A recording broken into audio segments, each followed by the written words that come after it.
আমি যখন বললাম আমি বিজনেস করব, পারবা না, হবে না, দেব না, এটা বলেনি। অথচ ওই কথাগুলো একসময় বুড়ো আঙ্গুল দেখলো। ডবল এমএ করে লাভ কি, মেয়ে তো দিন শেষে মুদির দোকানদার হচ্ছে। আসলেই কি তাই, নাকি বাস্তবতা বলছে অন্য কথা?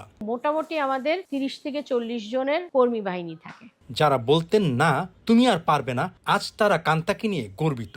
চলুন জানা যাক বাকি গল্প। যখন আমি 3rd ইয়ারে পড়ি তখন থেকে আমার মনের ভিতরে ইচ্ছা যে আমি উদ্যোক্তা হব। তখন আমার মনেই হতো ব্যবসা করতে অনেক টাকার প্রয়োজন।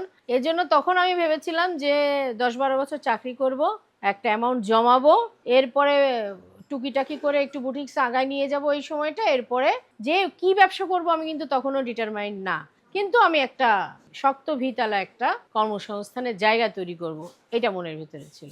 প্রথম কথা হলো, আমি যখন উদ্যোক্তা জার্নি আমার শুরু হয় জীবনে 2008 থেকে, তখন থেকেই কিন্তু আমার ফ্যামিলির সাথে মেন্টাল এক ধরনের বোঝাপড়া করতে হয়েছে। আমি বলবো না ফ্যামিলি বাধা দিয়েছে, পরিবারের স্বাভাবিকভাবেই চিন্তা হলো পড়ালেখা করব, ব্যাংকে জব করব, সরকারি জব করবো, XYZ। যারা তৈরি হচ্ছে একদম জিরো থেকে, যাদের সাপোর্ট নেই, তাদের জার্নিটা খুব কঠিন। আমার ক্লোজ সারাউন্ডিংস এর মধ্যে আমার মাকে শুনতে হয়েছে ডবল এমএ করে লাভ কি, মেয়ে তো দিন শেষে মুদির দোকানদার হচ্ছে। এটা আমার জীবনের অনেক কষ্টের। কেউ কেউ শঙ্কাবোধ করে আর কেউ কেউ পিঞ্চ করে, পিঞ্চটা কষ্টের।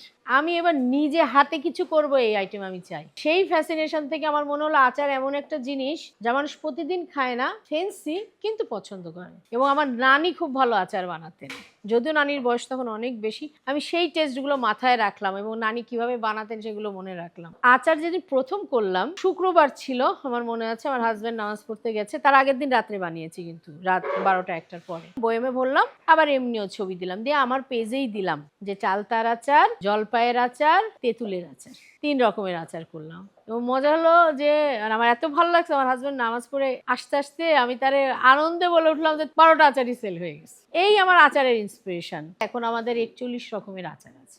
এবার পিঠায় আসি। আমাদের এখন কিন্তু আমরা হাইপ যদি বলেন, আমরা পিঠা দিয়ে হাইপ। এবং আমি অনেস্টলি বলতে পারি, মানে আমি কনফিডেন্টের সাথে বলতে পারি, অনলাইনে পিঠাতে আমাকে কেউ বিট দিতে পারবে না।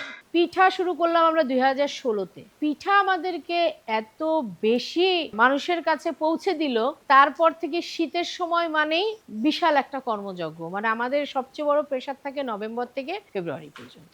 এভারেজে মানে যেহেতু আমি মহিলাদের নিয়ে কাজ করি, এখানে একটু কম বেশি হয়। কম বেশি হয় বলতে, আজকে আছে কালকে হয়তো বা হাজব্যান্ডের সাথে গ্রামের বাড়ি চলে গেছে। তো বছরে কিছু সময় ডাউন যায় বিজনেস, কিছু সময় খুব ভালো যায়। মোটামুটি আমাদের 30 থেকে 40 জনের কর্মী বাহিনী থাকে। টোটালটা মিলে 50-60 জনের একটা অ্যারেঞ্জমেন্ট থাকে। সাধারণভাবে একটা পোস্ট দিলাম যে এরকম টাঙ্গাইলে যাচ্ছি, গরুর দুধ আনবো, তোমাদের কাদের কাদের চাই, আপনাদের তোদের কাদের কাদের চাই। তো দেখলাম আমার প্রথমে আমার এক ফ্রেন্ড অর্ডার করলো এবং 2-2.5 দিনের মধ্যে প্রায় 100 লিটারের মতো অর্ডার চলে আসলো। 2019-এর শবে বরাতের কয়েকদিন আগে কোনো একটা কারণে ফেসবুক বন্ধ ছিল। এটা আমাদের ইস্যু না, এটা ফেসবুকেরই একটা ইস্যু ছিল।